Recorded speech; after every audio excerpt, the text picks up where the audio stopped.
What's up, y'all? Back here with another reaction. This one to JxmyHighRoller talking about it wasn't supposed to end like this in regards to the Boston Celtics. So we're going to be reacting to what this video is. And I don't even know where he's headed with it. All I see here is Celtics are having one of the easiest roads ever. Nowhere near anything all the time. And they're a super team. Well, I mean, all I know is the Celtics are really good. Their road has been really easy. But none of that matters. Honestly, none of that matters right now. None of it.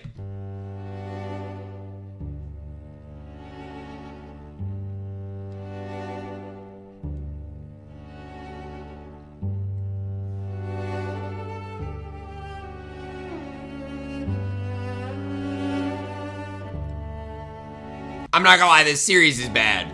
Can you say something nice about the Celtics? Absolutely not. They suck. The Celtics suck. Just go home, get the ammo ready, get the bazooka, get the 50 cal ready. It's the NBA Finals, and you know what that means. A new champion will be crowned. Legacies will be cemented. I'm actually surprised this series is still going on. The torch passed from one team to another. Where's my Some water? of the most scorching hot takes you've ever laid eyes on. Today, we're gonna take a look at some of these takes. NBA Finals Edition. The good, the bad, and the downright horrific.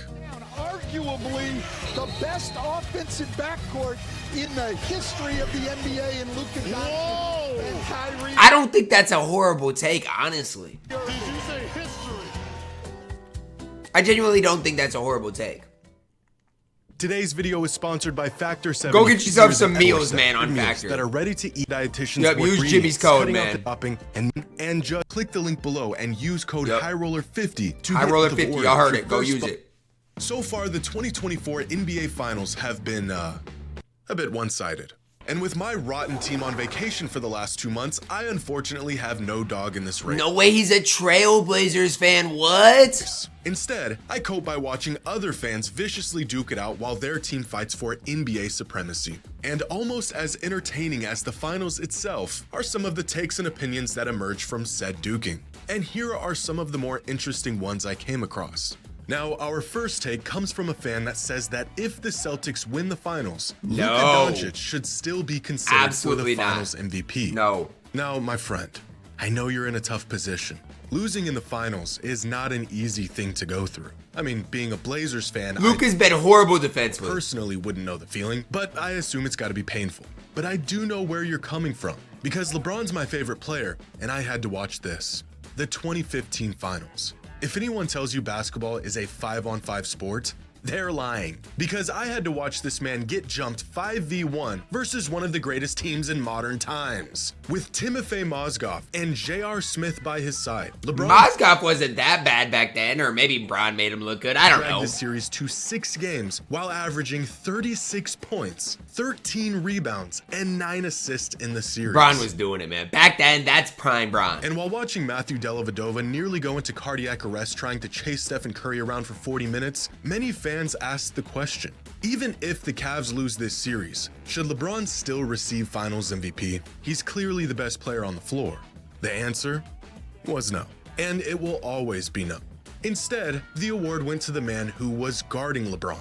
To give some perspective, which made no sense, how LeBron nearly single-handedly willed the Cavs to a championship in 2015. Here is a breakdown of how much he was contributing to his team in that finals series. By himself, LeBron accounted for and defensively, he wasn't as bad as Luka. 8% of the Cavaliers. LeBron was actually decent defensively. I'm not going to hype him up as the best defensive player in the world, but he was probably an above-average defender. 56% of their assists, 28% of their rebounds, 60% of the total points generated throughout the series, and was able to win 2 games. So far in the 2024 finals, Luka single-handedly makes up for 33% of the Mavericks' points, 40% of their assists, while being way worse of their defensively, rebounds, and 48% of the total points generated by the team.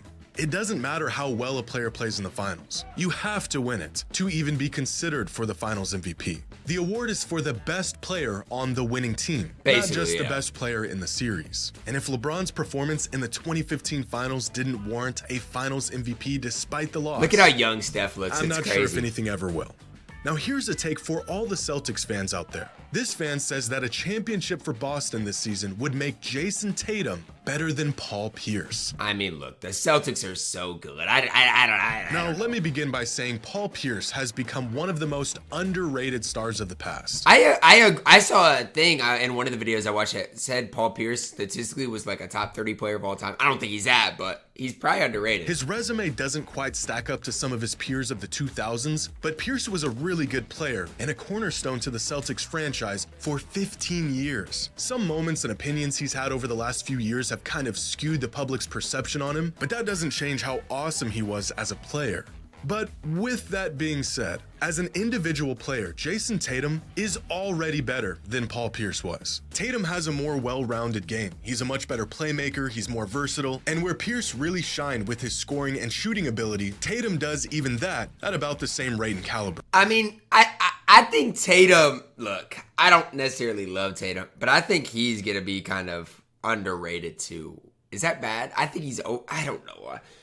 I just think there's so many players in the league that are maybe better than Tatum. Not so many, but like I don't think he's top 5, for example. So I think it's tough. Keep in mind, Pierce wasn't in the either. slowest era in NBA history, so his numbers don't quite do him justice. Adjusted for the pace of today's NBA, his numbers would look something like this. Really similar to what we've seen from Tatum throughout his career. But overall, Tatum has already peaked higher than Pierce did. He is a far better defensive player than Pierce was, and he's more versatile on both ends of the floor. Tatum already has 10 times the MVP shares Pierce did in his 19-year career. Individually, it just doesn't sit right with me that Tatum's gonna win a ring, and that changes things. Tatum has been good enough for long enough to say that he has a bigger impact on a game-to-game basis than Pierce did. At the moment, you can still make an argument for Pierce being the better player throughout his career, but if the Celtics win a ring this year, and especially if Jason Tatum wins a Finals MVP, then that argument... If Jaylen Brown doesn't win Finals MVP, I don't know. No longer exists. But even without those accolades on his resume, I agree with this take.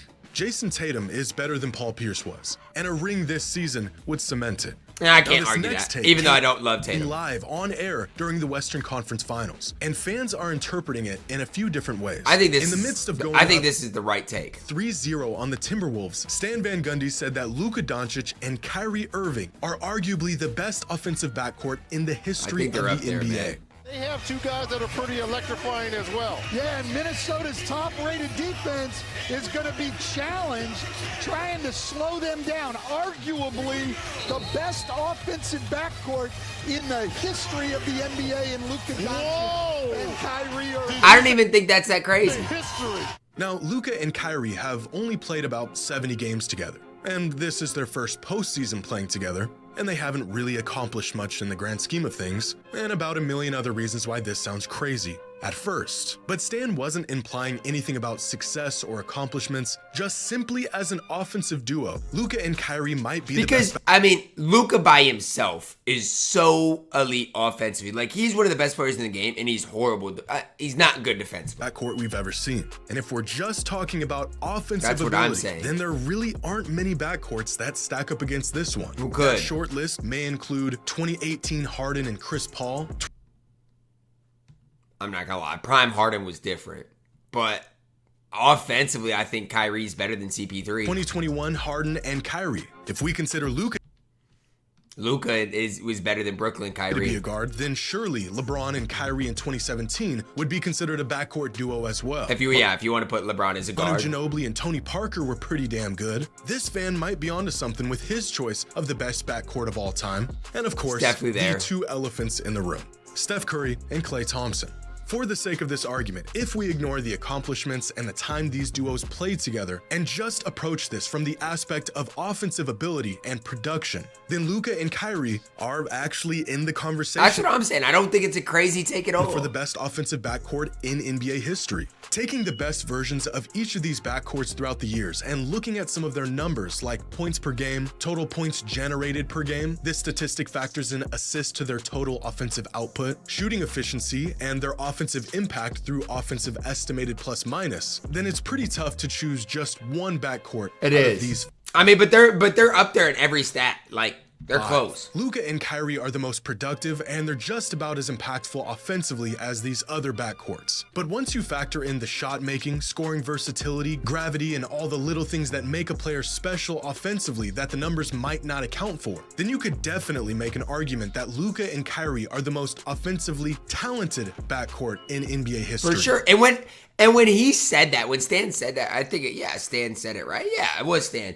I got to think at first, I was like, no way. And then I got to thinking, like, who are some of them? And I'm like, you know what? It's not a crazy statement. Because again, for as good as Luka is offensively, he lacks some defensively. And he's still a top 3 player in the league. Now, as to how good they are, well then if we can't use accolades and accomplishments, and this is just an eye test kind of thing, then that's pretty subjective. It is very Steph subjective. and Clay were good enough to win 4 titles together, but I guess you could say that as a backcourt, they weren't as good at basketball. They had KD for 2 of them. Like, what are we talking about? As the combination of Luka and Kyrie. Harden and Kyrie were really good at basketball, but they didn't really play together all that often. And it feels a bit wrong to not at least consider that within this discussion. Once you start to factor in what these backcourts actually did together, this entire discussion changes very quickly. But in terms of exactly what Stan Van Gundy was referring to, offensive excellence, then Luka I don't think it's a crazy statement. Is it necessarily right for everybody? Maybe not. Again, it's subjective, but I don't think it's a crazy Kyrie statement. are, in fact, arguably one of the best backcourts the game has ever seen. Our next take is one of the more unhinged takes I've seen recently. Let's not sugarcoat it. Jason Tatum has underperformed a bit over the last couple weeks. And coming off the heels of a Jaylen Brown Conference Finals MVP, followed up by a lackluster start in the finals, Tatum's superstar label has been put into question. The peak of Jason Tatum propaganda? This right here. Fans claiming that Jason Role player is crazy. Role player is crazy. He's a good player.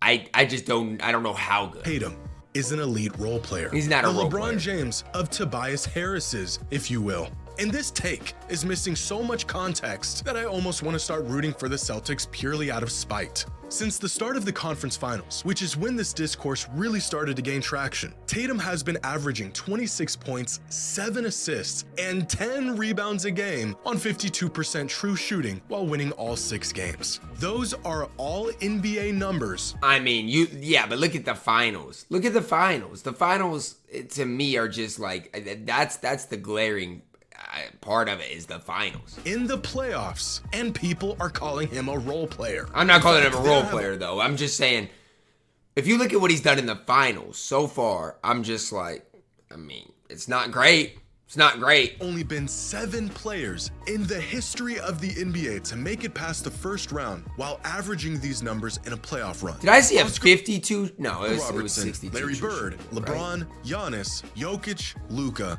and Jason Tatum. A really That's a good good group list, of for elite sure. role players.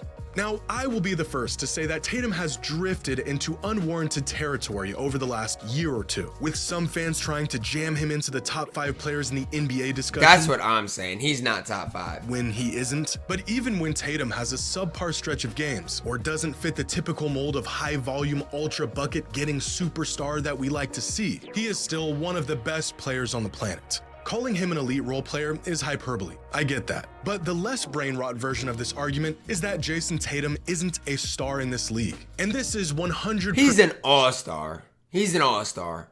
Is he a top 10 player? That's the question I need to ask. Objectively wrong. There is no metric or game or series or play that you could use to make this argument. At times, I too am not a big fan of the Celtics. This, however, does not send me into psychosis claiming one of the best players in the world is a role player.